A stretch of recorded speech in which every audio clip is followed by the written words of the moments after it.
പാവിത്രത്തിൻ്റെ ഒരു അപ്കമിങ് എപ്പിസോഡിലേക്ക് എല്ലാവർക്കും സ്വാഗതം. വേദയുടെ ചേട്ടൻ ശ്രീയുടെ ഓഫീസിലാണ് വിശ്വം ജോലി ചെയ്യുന്നത്. വിശ്വത്തെ ഒരു കള്ളക്കേസിൽ കുടുക്കി ജയിലിലാക്കിയാൽ വിക്രമും വേദയും മാനസികമായി വിഷമിക്കുമെന്ന് അദ്ദേഹത്തിന് അറിയാം. അതുകൊണ്ട് അതിനുള്ളൊരു ശ്രമത്തിലാണ് അവർ. അങ്ങനെ വിശ്വം മാനേജറുമായി ഓഫീസിൽ നിന്നും ബാങ്കിലേക്ക് വരുന്നുണ്ട്. കുറച്ച് ക്യാഷ്, ഒരു 10 ലക്ഷം രൂപ വിഡ്രോ ചെയ്യാണ് ബാങ്കിൽ നിന്നും. മാനേജറാണെങ്കിൽ നമ്മുടെ ശ്രീയുടെ ആളാണ്. ശ്രീ പറയുന്നതനുസരിച്ചാണ് അദ്ദേഹം എല്ലാം ചെയ്യുന്നത്. വിശ്വം കാണുക തന്നെ വലിയൊരു ബാഗിൽ 10 ലക്ഷം രൂപ എടുത്ത് വെക്കുന്നുണ്ട്.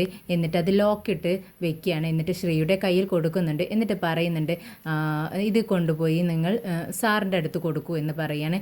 അങ്ങനെ സാറിൻ്റെ അടുത്തേക്ക് പോകാൻ വേണ്ടി വിശ്വം നിൽക്കുന്ന സമയത്ത് മാനേജർ ചോദിക്കുന്നുണ്ട്, അതെ നിങ്ങൾ എന്താണ് ഈ ക്യാഷ് കയ്യിൽ കിട്ടി എന്നുള്ളതിനുള്ള ഒരു രേഖ, ഒരു ഒപ്പ് എനിക്ക് വേണം നിങ്ങളുടെ കയ്യിൽ നിന്നും, അത് എനിക്ക് തരണമെന്ന് പറഞ്ഞിട്ട് ഒരു ഡയറി എടുത്ത് കൊടുക്കുകയാണ്.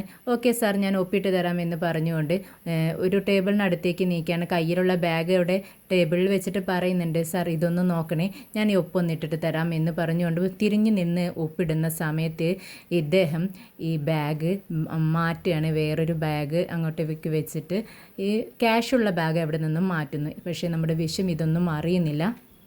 എന്നാൽ പാവം വിശ്വം ഇത് നമ്മുടെ ക്യാഷ് വെച്ചിരുന്ന ബാഗാണെന്നുള്ള ഒരു വിചാരത്തിൽ അതെടുത്തുകൊണ്ട് ഓഫീസിലേക്ക് ചെല്ലുകയാണ്. അവിടെ ശ്രീ ക്യാബിനിൽ ഇരിപ്പുണ്ട്. ശ്രീ ചോദിക്കുന്നുണ്ട്, ക്യാഷുമായിട്ട് വന്നോ, ഇത്ര പെട്ടെന്ന് എത്തിയോ, ഇങ്ങോട്ടെടുക്കുക, അവിടെ കസ്റ്റമേഴ്സ് എല്ലാം അവിടെ നിൽക്കുകയാണ്, വേഗം ക്യാഷ് എടുക്കുക, എന്നിട്ട് ടേബിൾ വെക്കുക എന്ന് പറയുന്ന സമയത്ത് വിശ്വം വേഗം തന്നെ ബാഗിൽ നിന്നും ബാഗിൻ്റെ ലോക്കൊക്കെ തുറന്ന് ക്യാഷ് എടുക്കുന്ന സമയത്ത് ക്യാഷ് കാണുന്നില്ല. ബാഗിനുള്ളിൽ ഒന്നും തന്നെ ഇല്ല. കുറച്ച് പേപ്പറുകളെല്ലാം കുത്തി നിറച്ച് വെച്ചിട്ടുണ്ട്. ആകെ പേടിക്കട്ടോ, മുഖമൊക്കെ മാറുന്നുണ്ട്. എന്നിട്ട് സാറേ എനിക്കൊന്നും അറിയില്ല, മാനേജർ ഇതിൽ വെച്ചതായിരുന്നു ക്യാഷ്, ഞാൻ കണ്ടതാണ്, പക്ഷേ ക്യാഷ് ഇതിൽ നിന്ന് എവിടെ പോയി. നിഷ്കളങ്കനാണല്ലോ വിശ്വം, അതുകൊണ്ട് തുറന്ന് എല്ലാം പറയുന്നുണ്ട്, എനിക്കൊന്നും അറിയത്തില്ല സാറേ, ഞാൻ ഇനി എന്ത് ചെയ്യുമെന്ന് പറയുന്നുണ്ട്. അപ്പോഴേക്കും ശ്രീ വേഗം തന്നെ സെക്യൂരിറ്റിയെ വിളിച്ചറിയിക്കുന്നുണ്ട്. എന്നിട്ട് സെക്യൂരിറ്റി വരുന്നുണ്ട്. സെക്യൂരിറ്റിനോട് പോലീസിനെ ഇൻഫോം ചെയ്യാൻ വേണ്ടി പറയുകയാണ്. അങ്ങനെ വിശ്വം പേടിക്കാട്ടോ, സാർ പ്ലീസ് സാർ, പോലീസിനെ വിളിക്കരുത്, എനിക്കിതിനെപ്പറ്റി ഒന്നും അറിയില്ല സാറേ, ഞാനൊന്നും ചെയ്തിട്ടില്ല എന്ന് പറയാണ്. പക്ഷേ ശ്രീ പറയുന്നുണ്ട്, ഇതിന് മുന്നേ നിങ്ങൾ 10 ലക്ഷം രൂപ ഇതുപോലെ കൊണ്ടുപോയി കളഞ്ഞു വന്നിട്ടുണ്ട്, പക്ഷേ അത് ഞാൻ ക്ഷമിച്ചു, എപ്പോഴും നിങ്ങൾ ഇത് തന്നെ ആവർത്തിച്ചാൽ ഞാൻ എന്ത് ചെയ്യും, ഇതിനുള്ള ഉത്തരം നിങ്ങൾ പറഞ്ഞേ പറ്റൂ, എപ്പോഴും എനിക്കിങ്ങനെ ക്ഷമിച്ചു തരാൻ പറ്റത്തില്ല എന്നും പറഞ്ഞുകൊണ്ട് പോലീസിനെ അറിയിക്കുകയാണ്. അങ്ങനെ വിശ്വം ശ്രീയുടെ കാല് പിടിച്ച് പറയുന്നത് പോലെ പറയുന്നുണ്ട് കേട്ടോ, പ്ലീസ് സാർ, ഞാനൊന്നും ചെയ്തിട്ടില്ല സാർ, എന്നോട് ക്ഷമിക്കണം, എന്നോടൊന്നും ചെയ്തിട്ടില്ല സാർ, ഞാനൊന്നും ചെയ്തിട്ടില്ല, ഞാനൊന്നും അറിഞ്ഞതല്ല, ഇപ്രാവശ്യത്തെ കൂടെ എന്നോട് ക്ഷമിക്കുമോ എന്നൊക്കെ പറയുകയാണ്. അങ്ങനെ പോലീസ് വന്ന് നമ്മുടെ വിശ്വത്തെ കൊണ്ടുപോയി ജയിലിലിടുന്നുണ്ട്, ലോക്കപ്പിലിടുകയാണ്. എന്നാൽ മാഷിൻ്റെ വീട്ടിൽ ഇത് ആരും തന്നെ അറിഞ്ഞിട്ടില്ല. നന്ദിനിയും വിനയനും ഒക്കെ ഇങ്ങനെ ഓരോ തമാശകൾ പറഞ്ഞുകൊണ്ടിരിക്കുന്ന സമയത്ത് മാഷിനൊരു കോള് വരികയാണ്. അപ്പുറത്തുനിന്നും പറയുന്നുണ്ട്, ഇത് സ്റ്റേഷനിൽ നിന്നാണ്, പോലീസ് സ്റ്റേഷനിൽ നിന്നാണ്, നിങ്ങളുടെ മകൻ ഇവിടെ അറസ്റ്റ് ചെയ്ത് കൊണ്ടുവന്നിട്ടുണ്ടെന്ന് പറയാട്ടോ. പക്ഷേ മാഷ് അറസ്റ്റ് ചെയ്ത് കൊണ്ടുവന്നു മകനെ എന്ന് പറയുന്ന സമയത്ത് മാഷ് ഉദ്ദേശിക്കുന്നത് ഇത് വിക്രമായിരിക്കുമെന്നാണ്. മാഷ് ചോദിക്കുന്നുണ്ട്, സാറേ അതെൻ്റെ മകൻ വിക്രമാണോ എന്ന് ചോദിക്കുകയാണ്. അല്ല സാറേ, നിങ്ങളുടെ മകൻ വിക്രമല്ല, ഇപ്പോൾ ജയിലിലായിരിക്കുന്നത് നിങ്ങളുടെ മകൻ വിശ്വമാണ്, അദ്ദേഹമാണ് നിങ്ങളുടെ നമ്പർ എനിക്ക് തന്നത്, നിങ്ങളൊരു അധ്യാപകനാണെന്നും നിങ്ങളുടെ നമ്പർ തന്നാൽ അവർ ഇങ്ങോട്ടേക്ക് വരും എന്നും പറഞ്ഞു, അതുകൊണ്ടാണ് വിളിച്ചത്, എത്രയും പെട്ടെന്ന് നിങ്ങൾ ഇങ്ങോട്ടേക്ക് വന്ന് എന്തെങ്കിലും ചെയ്യണം, ഓക്കെ സാർ എന്നും പറയുകയാണ്. അങ്ങനെ അദ്ദേഹം ഫോൺ കട്ട് ചെയ്യുന്നുണ്ട്. എന്നല്ല ഇതെല്ലാം അറിഞ്ഞു നമ്മുടെ കമലാമ്മയും ശ്രീജയും അലമുറയിട്ട് കരയാട്ടോ.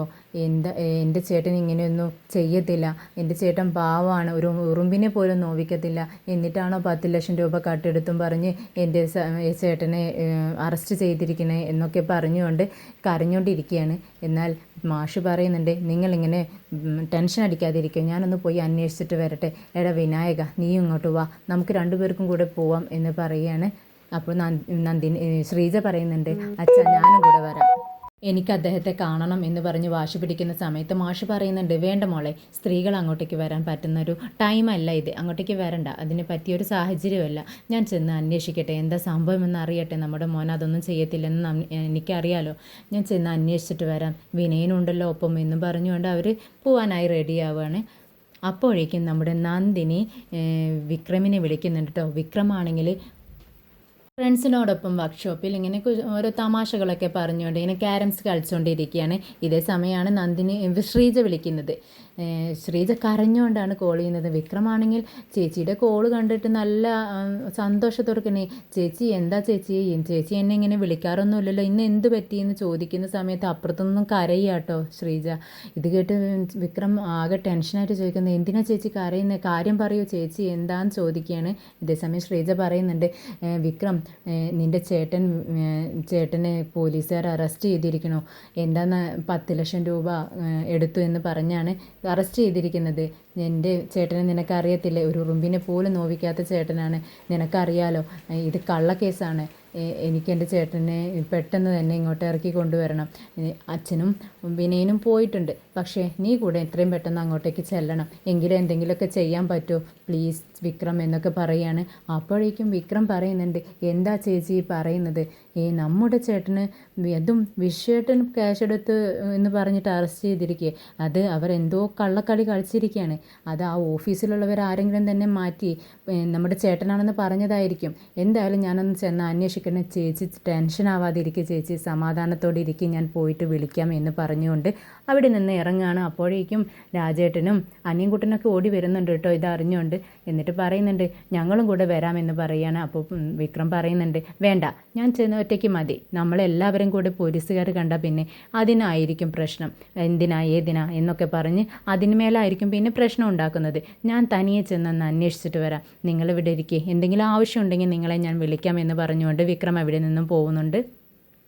എന്നാൽ വിശ്വത്തെ അറസ്റ്റ് ചെയ്ത ഈ വിവരങ്ങളൊക്കെ അറിഞ്ഞ് അയൽവക്കക്കാരൊക്കെ കമലാമ്മയെ ആശ്വസിപ്പിക്കാൻ വേണ്ടി വരുന്നുണ്ട് കേട്ടോ. നമ്മുടെ വിശ്വനെ നമുക്ക് അറിയാവുന്നതല്ലേ ചേച്ചി, ചേച്ചി ഇങ്ങനെ കരയൊന്നും വേണ്ട, അത് എന്തെങ്കിലും തെറ്റിദ്ധാരണ കൊണ്ടായിരിക്കും ഇങ്ങനെയൊക്കെ സംഭവിച്ചതെന്നും പറഞ്ഞ് കമലാമ്മയെ ആശ്വസിപ്പിക്കുന്നുണ്ട്. പെട്ടെന്നാണ് ശ്രീജയ്ക്ക് ഓർമ്മ വന്നത്, വേദിയുടെ ആങ്ങളെയാണല്ലോ അവിടുത്തെ വിശ്വത്തിൻ്റെ മുതലാളി എന്ന് പറയുന്നത്.